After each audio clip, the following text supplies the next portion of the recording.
Нині праздник скоропослушниці ікони Божої Матері, котра є покровителькою нашого монастиря в Домбоках. Ту святу ікону отримали вони ще у 30-х роках прошлого століття, в часи, коли наш край, Підкарпатська Русь, був в складі Чехословакії, із Афона була перенесена святиня на наші землі. Ми знаємо, як Божа Мати спішить нам на поміч. Вона скоро нас слухає, скоро послушниця. Наша задача, щоб ми ніколи не лінувалися, і як много наших людей діляться опитом, ми радуємося, що наші дітки з дитинства знають молитву «Богородице, Діво, радуйся». Сьогодні цю молитву часто переводять, але перевод її на другі мови не звучить, як в оригіналі.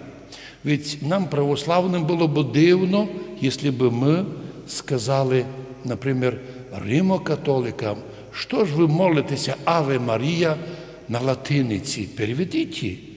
Да, «Аве Марія» не буде звучати у переводі. Вона є класика. І наш тропар, і наша пісня Божої Матері – класика. І текст, і напіви. Чудесно. Коли йдуть кресні ходи, то така сама легка, благодатна пісня «Богородице, Діво, радуйся, благодатна є Марія, Господь з тобою». Оті слова взяті з Євангелія, коли Діва Марія прийшла до своєї родички Єлизавети.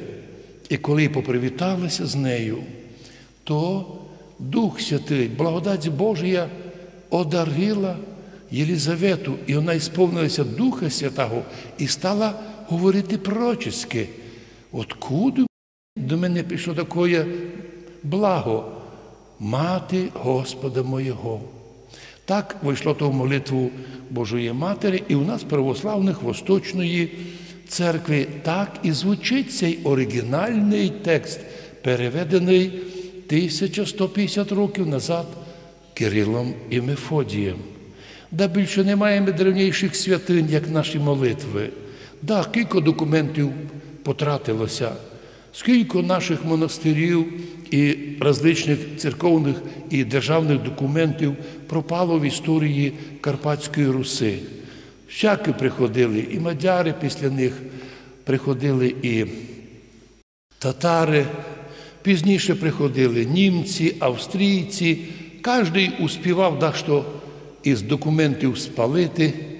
Потім в совєтське время наші архіви большевики, обезумівши, палили на огонь, цілими машинами везли у Рахів на картонну фабрику, і там з наших історичних документів робили ящики або якісь там другі приспособлення.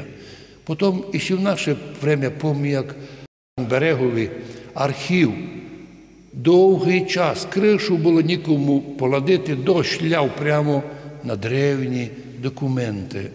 Потім оказалося, що спецслужби тоді ще Совєтського Союзу і зняли частину документів наших історичних. Виявилося, і вже після проголошення незалежної України комусь понадобилося многі документи або удалити, або покласти під грівом секретно.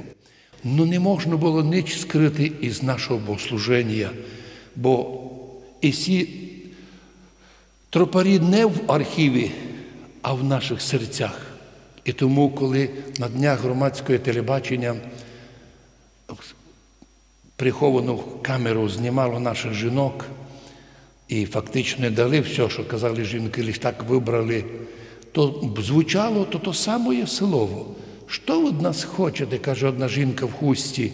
«Із серця нашу віру взяти?» Да то неможливо. Ви нас можете бити, унижати, скорбити, в суд тягнути, шпіоном обзивати. Но віру не можеш забрати. А ми кажемо, додаємо, а з вірою наш великолепний восточний обряд, тот перевод на церковнослав'янський фактично на 80-90% наш розговорний язик є русинов карпатських. А тому І молимо Бога, Божа Мати, Ти помогла нам удержатися і як народ, і як нація, і як язик, і культура, і церков, Карпаторуська православна церква донині діє, і всіх наших соборних, і всіх наших священників, котрі нині у монастирі Домбики празднували великий праздник. Дай, Господи, мир, здравие и долгоденствие, и сохрани их, Господи, в здравии и долгоденствии на многое и благое лето.